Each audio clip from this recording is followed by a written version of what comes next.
start by saying thank you very much for coming to the rescue of our people in good time, trying your best from very early this morning.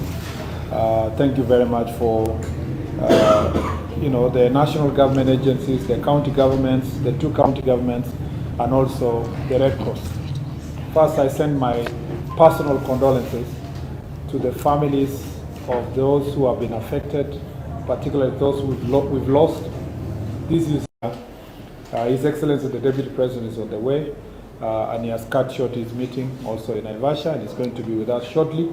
But what is important is for us now to put a lot of focus on the rescue mission, but also to now, hopefully, when the Deputy President to move people from their houses. It should be it's our responsibility to make sure that by all means our people are removed from danger. And where there is danger, I think now it's upon our chiefs and the county government staff working together with the national government, GAO team especially, to make sure that people are moved from these dangerous areas. From the Ministry of Roads and Transport, I want to thank the Kenya team, Kenya National Highway Authority, Mundungu, who is here, and we have his director actually responsible for the work that we were doing here to clear the debris and to reconnect people and to ensure. And as from a ministry perspective, we are actually handling this. An estimate of about 30 people in Garissa who are attempting to cross the overflow from Kijabe Dam. Our Kura team is also working hard in Nairobi especially. And I want to request Kenyans, even still take risks with people's lives, crossing very dangerous rivers.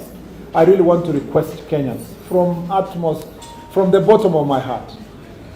If you are told you remain on whatever side of the road which is flooded, please, I request you, because I see people, and it's being shared all over. People riding border it would have caved. The hole might have, water underground water might have dug a hole, and you can easily sink a whole bus or a lorry on the road. So I really, from the bottom of my heart, with utmost respect, with greater humility, request Kenyans at this moment, until the rain subsides, to take the highest precaution. Unnecessary night travel should be, you should restrain yourself from unnecessary night travel. We request Kenyans to be able to listen to the team which is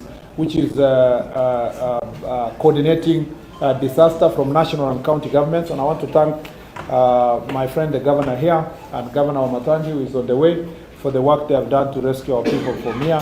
What we can do now is to do the most we can. Kenya team is on standby.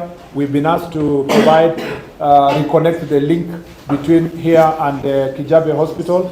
Perhaps then Kijabe Hospital will be of help.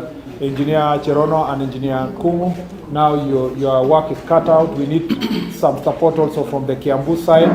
I know my colleague from the Interior and the GAO team, as you've seen, the Deputy County Commissioner was here. We need to move quickly also to move people from danger. Thank you, Red Cross.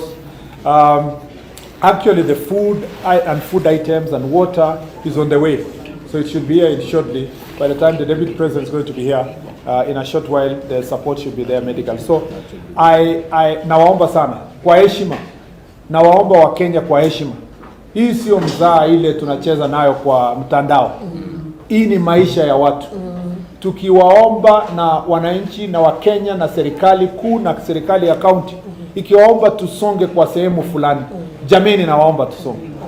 Kama tukiwaambia kwamba msifuke barabara hizi ama mito ama sehemu ambazo tumeambiwa kwamba tujihadhari nayo, ninawaomba Wakenya tusikize janga hili ambalo limetokea kuhusiana na mafuriko kwa mvua ambayo imekuwa taifa hili.